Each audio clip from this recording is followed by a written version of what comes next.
Here we have a DCG412 Dewalt brushed angle grinder. Story of my channel as always, this is not working. So what I'm going to do is pull the side off and see what's going on.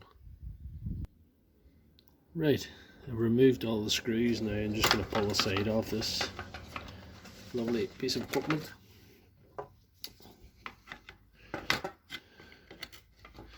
To see what's going on. Ooh, lovely. Anyway,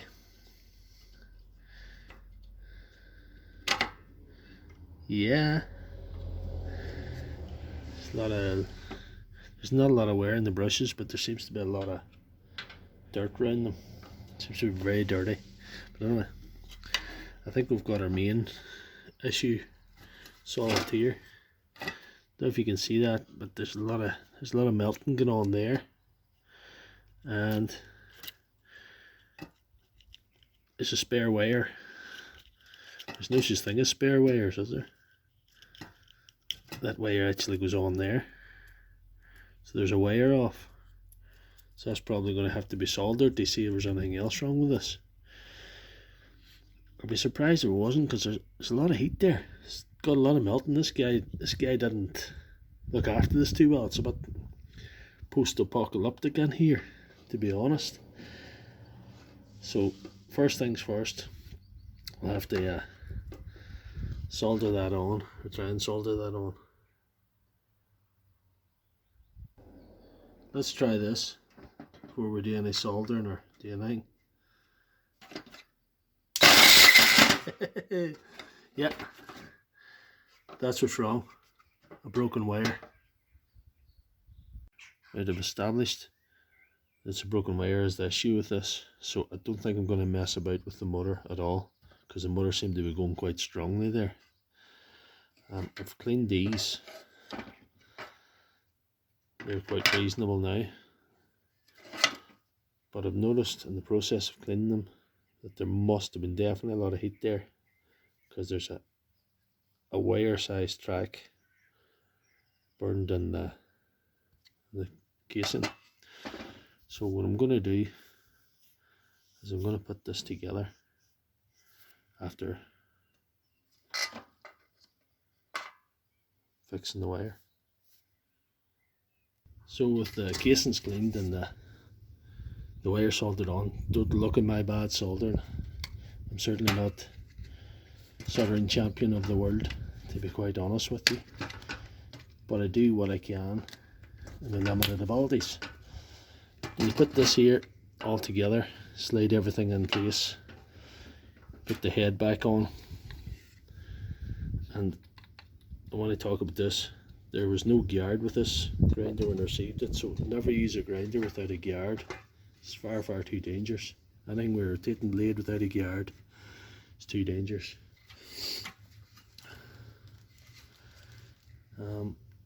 Put the head on and put a screw in just to hold the head in position.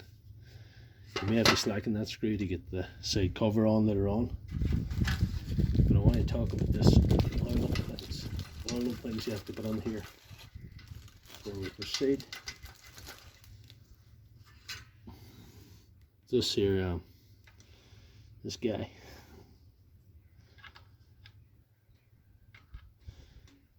Goes on like this, I believe. Okay.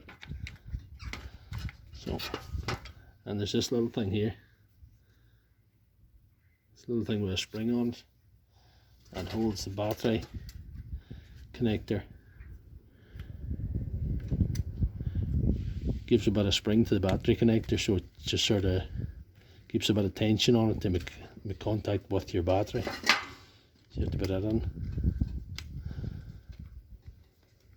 That's in there now. There's a little slot for it to sit into. So with everything sort of lined up there, you're ready to throw the cover back on again.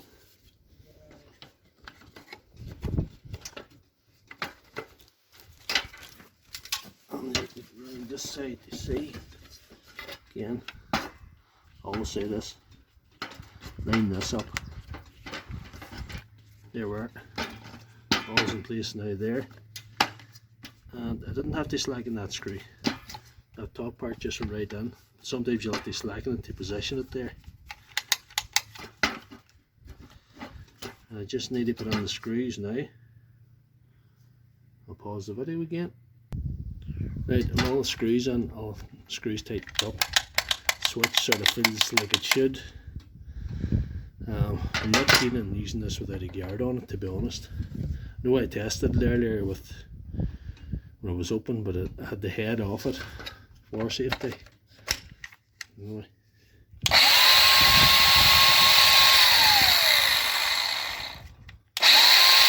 Yeah, that's going well there.